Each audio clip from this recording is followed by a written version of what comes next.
Assalamu alaikum. Ashama harkafuunee kabajamtoota furdiftoota waan koshoo jirra jirtu bakka jirtanitti nageenyi kiyyaa isin haa qaqqabu jechaa har'a ammoo waan ajaa'ibaa tokko isiniif qabadhee dhufee jira. Dalagaa olee dhufee dadhabeellee jira. Fuullillee sirriin hin jirtu. Hundaafiyyuu keeriidha. Laaqana ajaa'ibaa tokko dalaguuf deema. Isinillee na duukaa ilaalaa narraallee baradhaa.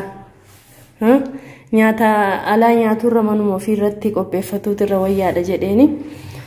Inshallah keeriidha kaame haga dhuma sagantaa kiyyaatti na hordofaan affeerraa.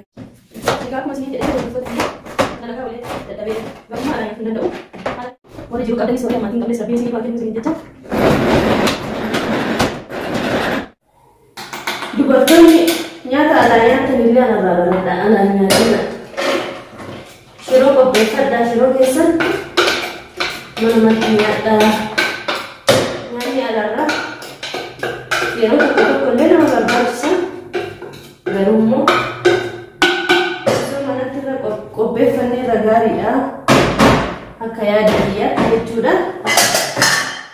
Akkuma isiniin jedhe kan kun shunkurtii kiyya ciree amma gaaza kiyyarra keewwadhe waan dalaguu isin agarsiisaa. Ani immoo gubbaa kiyya akkasii jedha hordoftoota kiyya. Maashini kiyyallee akkuma kiyya dadhabduudha yaa'u. Arbaan illee karramne ijoollee guddifnaa jiruu biyya ambaa of nu goote kumaan itti fayyaan qabna. Alhamdulillah. Egaa akkuma isiniin jedhe shunkurta keessan eega cirtaniin booda akkasittiin bilcheeffattu. Zayitallee feetanitti naqattu. Akkuma isiniin jedhe aga bishaan isinii fixatutti shunkurtii keessan bilcheeffattuu qabdu. Bishaan eega fixateen booda zayitiitti fayyadamtu jechuudha. Garuu nyaanni kiyya kun kan adda isiniin kunuu dalagattanii baay'ee nutti tolee jettanii irra deebitanii ilaaltanii dalagaa kiyya kan akka dalagattanii nyaattanii sin abdadha. Akkuma isiniin jedhe egaa hordoftootaaf kabajamtoota kiyyaa kun akkana shunkurtiin hogguu bishaan fixatee isinii bilchaate zayitatti naqattu jechaadha. Zayitani baay'isuun oolu isinin baay'isina. Egaa laaqana kiyyaa har'aa tajaajilaaf isiniin jedheera. Kanuu gosa lama dalagadha gosa tokko miti. Kun akkatti qullubbiin diimatuu qaba bilchaatee bareeduu qaba. Barbarree illee itti naqadha. Barbarree immoo manatti tolfadhaan manatti tolfadhe. Alaa bitanii nyaatina alaa dhagaa namatti gurgura uummanni. Ani manatti godhadhee nyaadha waa marra wanta takka soonatiin jechuudha. Isinillee narraa baradhaatii mana qopheeffadhaa. Maali kun dhamaatuuni biyya arabaa keessee barbarree qopheessitu warri jettanillee dhabamtanii jiruudha jiru. Jiruun biyya ambaa akkana waa mara nama barsiifti. Kanaafiyyuu waan korra waa hedduu akka baratanii abdiin qabaa hordoftoota kabajamtoota kiyya. Isinillee narraa baradhaa kana bishaanitti bubbuufata. Nyaata immoo dalagdan jechuudha. Asumaanis ijoolleen gurgurtii baratu deemtan baradhaa isiniin jedha.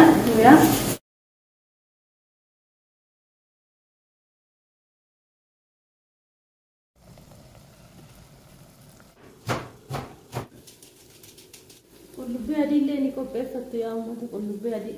Kun immoo sangaadha sangaa biyya arabaa. Kunoo waxiin kiyya gooti lammataan immoo kana fakkaata. Mushakkala jedhan isaanii. Yaani gommana maatii hundaatti goggodhe. Akka mushakkalaatti dalagadha jechaadha. Gommani.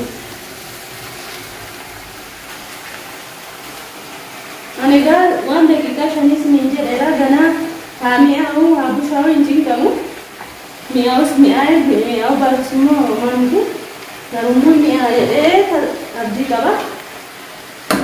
Qullubbii adii maalii ganaatti jira jechuudha. Qullubbii adii kiyyallee akkuma isiniin jedhe. Akka kiyyaatti dalagadhaan nyaadhaa. Laaqanni kiyyarraa akkasii isiniin jedhe hordoftoota kiyya. Dhumarra immoo wanti waxiin diimaa sun akka lukkuutti waan dalagadhu jira yoo wanti nyaanni kun isiniittillee tole isinillee akka yaantaniif jechuudha hundaafiyyuu akka dhuma sagantaa kiyyatti na hordofaa isiniin jedha laala waan fakkaatu garuu miskiina dhufe ka jidaarri arabaa kun wafna goote keeriidha hundaafu egaa bun qopheessee hunda isaa jaarisa godhee jedhe biddeen illee kumaa buufadhanii garuu har'a biddeen osoo buusus hin agarsiisu yeroo hin qabu maaliifuu ganama tolchee deeme hundaafiyyuu ogguun nyaata kiyyallee dhiyeeffatu nyaanni kiyya maal akka ta'e akkatti akka mi'aa walumaan ilaalla wajjumaan nyaannaa jechuudha yaadanii agarsiisuuf gaariidha. Egaa akkuma isiniin jedhee hordoftoota kiyya nyaata addaa hojjedhaa isiniin jedhee kun nyaanni kiyya addaa akkana fakkaata dirqama miti namni lukkuu hojjetatuuni isiniin jedha yaa mootummaan keenya yoo of gowwoomsaa uummanni keenya lukkuu nyaanna jedhee shunkurta nyaataa jedhee miti ani immoo har'a waan hin dalagu daawwadha killeetti akka jedha lama jedha sadii afur akka dandeessanitti godhatu kana akkana hojjedhee amma hin sochoosu waan akka hin sochoosuun hin barbaachisu maaliif yoo sochoofne lukkuun keenya ni jalaa caccabdee baddii jechuudha daqiiqaa muraasa akkanatti eegna jechuudha haga lukkuun nuti dirqama miti lukkuu nyaatuun keessatti jireenya ammaa kana baay'ee waan ulfaatuufu namni akka qabutti malee egaa akka namaatti waan hin jiraanneef anillee akka kiyyatti jiraataa jira mee ilaallaa isaa akka inni ta'u hundaafiyyuu kan wajjin laallu ta'a ogguun nyaadhus dhiyeeffadhee lukkuu kiyya na wajjin akka nyaatan egaa akkuma isiniin jedhe sana abdii qaba. Akkaataan itti mi'aawu osoo agartanii ogguun immoo baasuu cilfaadhaan ilaaltu foonuma fakkaata lukkuudhuma dirqama miti bakka akkuma mootummaan keenya nuun jedhan sana shunkurtuma duwwaa nyaatu eegallee lukkuu dhiifnee isiniin jedha hordoftoota akka kabajamtoota kiyya nyaata ajaa'ibaatii dhugaa dubbatuudhaaf isin agarsiisaa ol baasee akkaataa nyaatichaa isiniin jedha ani nyaata kana baay'ee jaalladhe baay'ee waraabbiillee isiniin tolchinee natti hin tollee isinuma agarsiisuuf malee itti yaadee miti kunoo lukkuu fakkaata akkatti bareedu agartanii ela kanuma lukkuu fakkeeffattanii nyaattu agartanii lukkuma fakkaata bakka otoo firfirri hin jedhiin anda'um xiqqooshii waan bakki dhiphateef ittiin tolle malee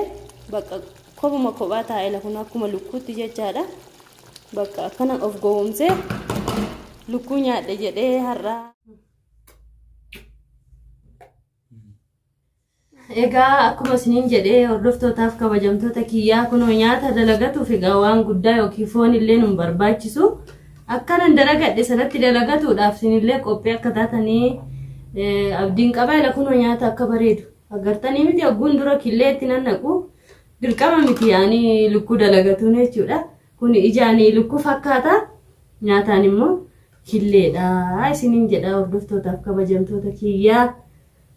Warri na deeggartanis warri na jabeessitanis galatoomaa jechaa kunoo nyaanni kiyya har'aa laaqanni kiyya har'aa kana fakkaata yaa yeroodhaaf anaa fi sabkee warqofatu dhihaate garummoo hin jiru hiriyoottan kiyyallee wajjin laaqana nyaannaa warra hollaa kiyyaa faana viidiyoo keessa nama galuun barbaanne waan ta'aniif isiniin jedha hordoftootaaf kabajamtoota kiyyaa nyaata akka kiyyaa kana dalagadhaa alaan nyaatiin nyaanni alaa yaa maal sinitti maree bareedan qabu mana keessanitti dalagadhaa ani waa hunda manatti yoo qopheeffadhe natti tola nasa kuye hadi tamam hali 100% kaas kullahum akkasii isiniin jedhaa kunoo sabkee warki yallee agartanii kunoo gunaaf guddatee maashaallah jedhaanii sabkuu kiyya kunoo habiibii na dhugat assaay akkasigaa hordoftootaaf kabajamtoota keenyaa galatoomaa jiraadha isiniin jedha sagantaan har'a isiniif qabadhee dhufe kanumadha bakka itti bohaaraa irraa baradha itti fataa jedha isiniin jedha.